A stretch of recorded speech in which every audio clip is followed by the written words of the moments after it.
स्वागत आहे आपले भाजी फटाका रेसिपी वन इथे या चॅनलमध्ये आणि एका नवीन व्हिडिओमध्ये। आता मस्त असे जवळच आलेले आहे गौरी गणपती आणि गौरी गणपती म्हटलं की प्रत्येकाच्या घरामध्ये ही धावपळच असते। घरातली साफसफाई झाली का लगेच आपले फराळ करायला सुरुवात होती आणि त्यापैकी मस्त आपण आता काल लाडूचं हे बघितलेच आहे आणि आज आहे ना चकली बघूया। चकली केली ना तर ती बिघडली पाहिजे नाही, म्हणजे तिचं आहे ना भाजणी केल्यापासून ते तळण्यापर्यंत मी तुम्हाला ह्या व्हिडिओमध्ये सगळे असे टिप्स सांगणार आहे। तरी व्हिडिओ थोडासा मोठा होईल आणि त्यामुळं व्हिडिओला कोणी स्किप करू नका। जर ह्याच्यामध्ये जर तुम्हाला पूर्ण टिप्स जाणून घ्यायची असेल, तुमची चकली खुसखुशीत आणि ठिसूर जर तुम्हाला करायची असेल ना, तर हा व्हिडिओ तुम्ही स्किप न करता पूर्ण पहा आणि पहा आवाज तुम्ही ऐकू शकता। इथं इतकी आपली खुसखुशीत चकली झालेली आहे आणि अजिबात तेलकटही झालेली नाही आहे। तर याच्यामध्ये ना भाजणी पण दाखवणार आहे। चला तर आता व्हिडिओला सुरुवात करूया, जास्त वेळ न घालवता। चकली करायचं म्हटलं की सगळ्यात महत्त्वाची म्हणजे भाजणी असते आणि भाजणीमध्ये काय काय घ्यायचं आहे, प्रमाण किती घ्यायचं ते पण सगळ्यात महत्त्वाचं असतं। तर बघा इथं आहे ना 1 किलोचं माप घेतलेलं आहे। 1 किलो आहे ना तांदूळ घेतलेले आहे आणि हे तांदूळ स्वच्छ धुवून सुकून घेतले आहे फॅनखाली। त्यानंतर घेतली आहे अर्धा किलो हरभऱ्याची डाळ घेतली आहे। त्यानंतर पावशेर मुगाची डाळ घ्यायची। त्यानंतर त्याच्या खालोखाल पोहे घ्यायचे, परत साबुदाणा घ्यायचा आहे, उडीद डाळ घ्यायची आहे आणि जिरे आणि ओवा घ्यायचा आहे। तर बघा इथं म्हणजे आपण सुरुवातीला 1 किलोपासून प्रमाण चालू केलं तर खाली खाली कमी कमी करत प्रमाण हे आपल्याला घेत जायचं आहे। तर तशी मी तुम्हाला डिस्क्रिप्शनमध्ये पूर्ण याची लिस्ट देणारच आहे, तर तुम्ही तिथे पण जाऊन हे चेक करू शकता। तर बघा आता सगळे आपण इथं काढून घेतले डाळी। त्यानंतर ना हे सगळं कमी गॅसवरती भाजून घ्यायचे आहे। सगळे डाळी, साबुदाणा, पोहे, जिरे, ओवा जे आपण जेवढं घेतलं आहे ना तेवढं छानपैकी भाजून थंड करून घ्यायचं आहे आणि पीठ दळून घ्यायचं आहे। तर बघा इथं पीठ तयार झालेलं आहे भाजणीचं। आता चकली तयार करायला घेऊ। इथे ना अर्धा किलो पीठ घ्यायचं आहे, म्हणजे कुठलाही अर्धा किलोचं असं मोजून नाही घ्यायचं। तुम्हाला जे मापाने करायचं का ते तुम्ही एका पातेल्याचं किंवा वाटीचं माप घेऊ शकता। तर मी इथे एका पातेल्याचं माप घेतलं आहे, म्हणजे पाणी आपल्याला आधण ठेवायला अंदाज कळतो। तर अर्धा पातेलं पाणी ठेवायचं आहे। 1 पातेलं पिठी आहे तर अर्धा पातेलं पाणी ठेवायचं आहे आपल्याला आधणासाठी। त्यानंतर घेतलं आहे 2 चमचे तीळ घेतली आहे, 2 चमचे लाल तिखट घेतलं आहे, 2 चमचे मीठ घेतलेलं आहे। साधारण 1.5 चमचा मीठ असेल, छोटे चमचे म्हणून 2 चमचे आहे। तर एकीकडे ना लगेच तेल गरम होण्यासाठी ठेवायचं आहे। 3 चमचे म्हणजे 3 पळ्या इतकं मी तेल घेतलेलं आहे आणि ते तेल आपल्याला आहे ना पाण्याला उकळी आली का त्या पाण्यामध्ये सोडून द्यायचं आहे। पिठात घालायचं नाही तेल, इथंच आपली चूक होती। नंबर टिप्स म्हणजे ही लक्षात ठेवायची आहे, 1 नंबर टिप। त्यानंतर पाण्याला चांगली उकळी येऊ द्यायची आहे, त्याच्यामध्ये लाल तिखट टाकायचं आहे आणि तीळ पण पाण्यामध्ये घालायचे नाही, तीळ ही पण पिठामध्येच मिक्स करून घ्यायची आहे। ही पण टिप्स लक्षात ठेवा। त्यानंतर बघा अशा पद्धतीने आपल्याला उकड काढून घ्यायची पिठाची। उकड म्हणजे आपल्याला फक्त जेवढं पाणी जास्त झालं नाही पाहिजे, जेवढं पाण्यात बसेल तेवढंच आपल्याला पीठ तयार करून घ्यायचं आहे आणि 5 मिनिटासाठी गॅस बंदच करायचा आहे। फक्त 5 मिनिटासाठी झाकण ठेवून होऊ द्यायचं आहे आणि 5 मिनिटानंतर पहा एकीकडं थोडंसं आपल्याला 1 ग्लास इतकं पाणी परत आपल्याला गरम करायचं आहे, कोमट करायचं आणि कोमट पाण्यामध्ये आपल्याला हे पिठाचं गोळा तयार करून घ्यायचं आहे। थंड झाल्यानंतर गरम असतं त्यामुळं खूप भाजतं हाताला, तर जरा थोडंसं थंड होऊ द्यायचं आहे। छान पद्धतीने आपल्याला तसं गोळे तयार करून घ्यायचे। गरम पाण्याचा वापर करायचा आहे, थंड पाणी अजिबात वापरायचं नाही, जेणेकरून आपली चकली जी आहे ना ती तुटणार नाही। तर पहा छान असं आता हे पिठाचे गोळे तयार करून घेऊ।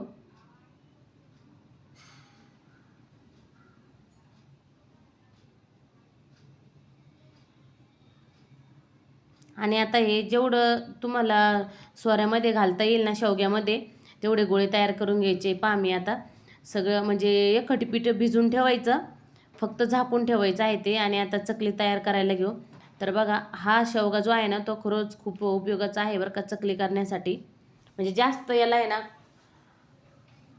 वेळ लागत नाही करायला। चकली पाडायला म्हणजे आपण जो दुसरा शेवगा असतो ना त्याने थोडासा त्रास होतो, तर याने अगदी छान चकली पाडल्या जाते।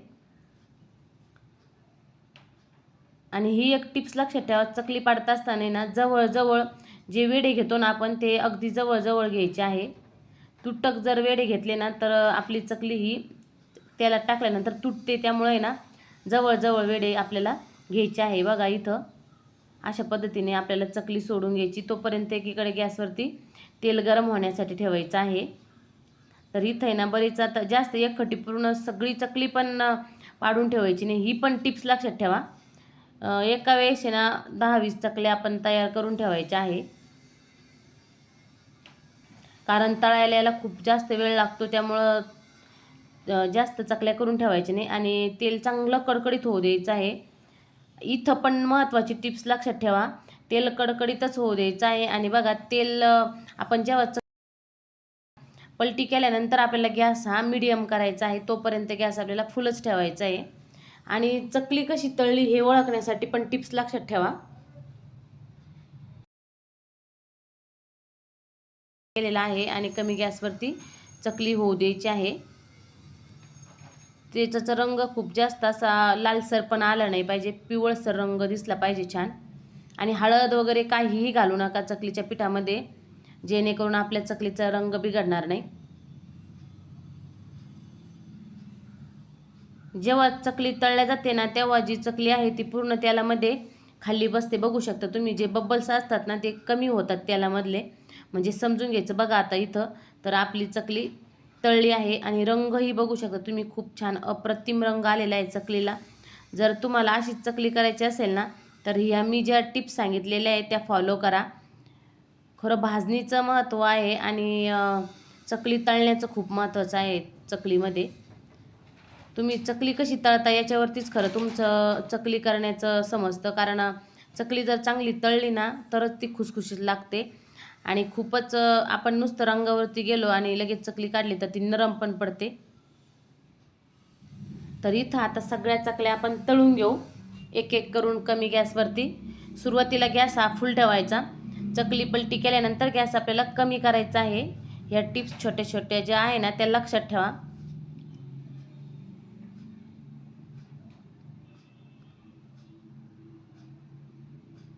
म्हणजे तुमची चकली कधीच बिघडणार नाही. बघा सगळ्या चकल्या इथं आता तळून घेत आहे मी. आणि शक्य असल्यास एकीकडं लगेच तुम्ही चकली पाडू पण शकता. जमलं तर पाडा, नाही तर गॅस परत बंद करायचा आणि चकल्या पाडून घ्यायच्या 10-20. परत गॅस चालू करून चकली तळून घ्यायच्या आहे. जर आणखी मदतीला कोणी असेल तर मग काहीही प्रॉब्लेम नाही.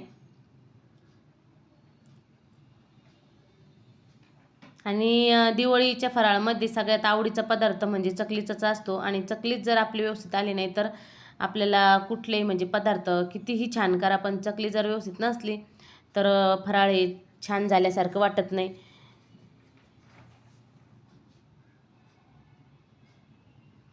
माझ्याकडून पण चकली 2-3 वेळेस बिघडली होती, त्यामुळे आता मी ही मैत्रिणीकडून चकली करून घेतली आहे. म्हणजे त्यांनी ज्या ज्या टिप्स मला सांगितल्या आहे का सेम त्या मी फॉलो केल्या आणि सेम तशीच चकली आता बनवली आहे आपली.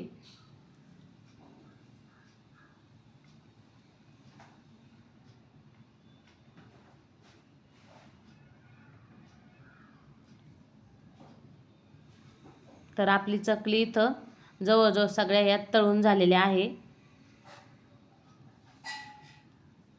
इथपर्यंत थोडा जरी व्हिडिओ तुम्हाला आवडला असेल ना तर व्हिडिओला आहे ना लाईक करा, शेअर करा आणि एखादी कमेंट करायला विसरू नका. म्हणजे जेणेकरून तुमच्या पण दिवाळीला किंवा आता तुम्ही गौरी गणपतीमध्ये चकल्या करता असतील तर बिघडणार नाही. आणि असं पण चकली म्हणजे सगळ्यांना आवडते. चकली हा सगळ्यांचा आवडीचा पदार्थच आहे.